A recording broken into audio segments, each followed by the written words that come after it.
Today I'm making Batata Vada.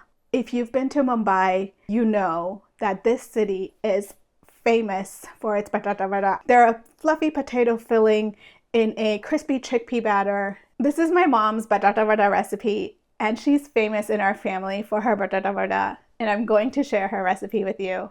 I'm going to start by boiling the potatoes, and my potatoes are not the same size. I have a huge variation in size. So I'm just going to cut some of them so that they're about equal. They cook all at the same time. Poke some holes in it. I'm starting with cold water and leave the skin on. It's much easier to peel after the potatoes have boiled. This one's going in whole, but I'm just going to prick it a few times with my knife. There we go, that's good. I'm going to salt the water a little bit and then turn on the heat. Okay, these are done. So I'm just going to turn the heat off and drain the potatoes and let them cool a little bit so I can peel them. Chop the cilantro finely. The stems are okay. You can definitely use some stems. Perfect. I have a 1/4 cup measure here, and I'm going to do a 1/4 cup of cilantro, but I'm going to firmly pack it in there. And I'm also going to chop up this green chili. I'm using a serrano chili, which tends to have a little bit of spice. I'm just going to leave all of the seeds and stems in there and chop it finely. You can use whatever chili you like. A lot of people like to use Thai chilies here in the US as well. Let's start peeling the potatoes and making the filling. They're still warm, but I'm getting impatient. So just gonna peel them and try not to burn my hand too badly. I find that if I put the cut sign down on my cutting board, I can peel them without too much trouble. Okay, so I have my bowl. Transfer the potatoes. To mash these potatoes, I'm using just a large serving fork, and so I usually use the biggest fork I have on hand rather than a masher. Okay, that looks pretty good. And now we're gonna make the rest of the filling. Heat oil in a pan. Test the oil to see if it's hot enough. Almost there. It's sizzling, but not quite. So give it 10 more seconds or so. I'm gonna add the mustard seeds. Give them about 10 seconds to start popping. Then add the cumin seeds and the hing. You give that a stir. Then I'm going to add the turmeric and the black pepper. Add the curry leaves.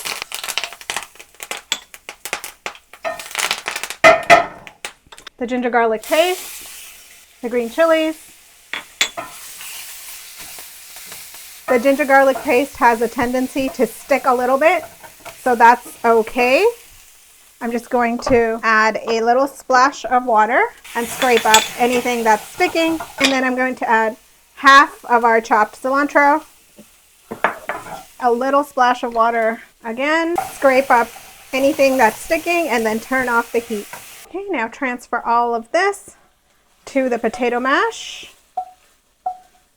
To this, we're going to add the rest of the cilantro, the salt, and lemon juice, about a tablespoon of lemon juice. And give that a good mix. And you can continue mashing any pieces of potato that didn't get mashed. The combination of fried cilantro and fresh cilantro in Batata Vada is just stunning. The fresh cilantro gives it the fresh herby flavor, but the fried cilantro just gives it another level of flavor. And you can tear up your curry leaves to break them up a little bit so you're not getting huge pieces of curry leaves as well. So just take them and just kind of tear them up as you find them. We're going to make the batter for the Batata Vada. So I have some besan and I have some rice flour as well. I'm just going to take my fork and mix those together, break up any lumps. Then I have some chili powder, turmeric, and some salt. And give that a good mix with the fork as well. Okay, now I'm going to add my water.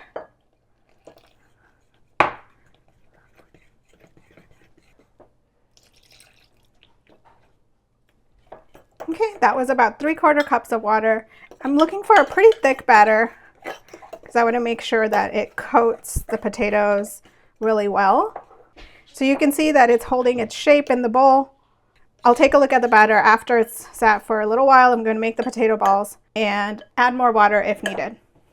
I spray my hands with a little bit of oil just so the potatoes don't stick. I'm also going to spray a tablespoon measure with a little bit of oil because I like to make equal sized balls. I'm going to measure 3 tablespoons for the vada pav. For the vada pav, you want the filling to be enough to balance the bread, and you want it to be large enough. And I'm also going to shape the vada pav, batata vadas, like a puck. So I'm just going to make a circle and then flatten them out. For the batata vada, I like to do 1 tablespoon sized one. I like for them to be much smaller because I prefer the filling to batter ratio. That way, if there is no filling, if there's no bread, I find that ratio works much better for me personally. So I make smaller ones for those. And for these, I'm just going to leave them as a round.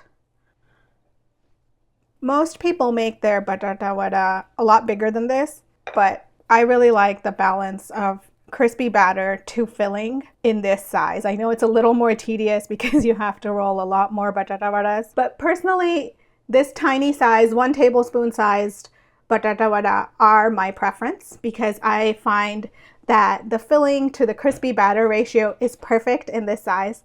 This is not a normal size because you have to do a lot more work. You have to roll a lot more potato balls.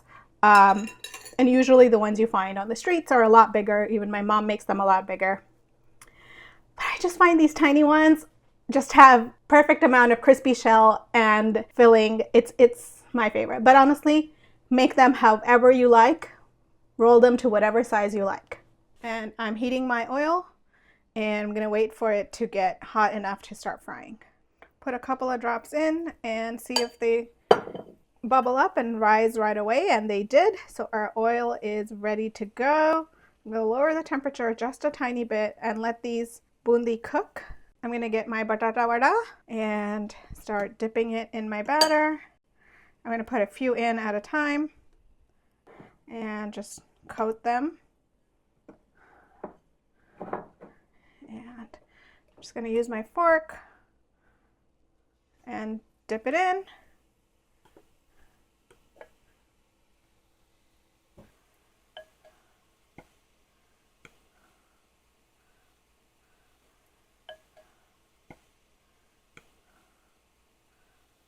Okay. And that's okay. Give it a fry.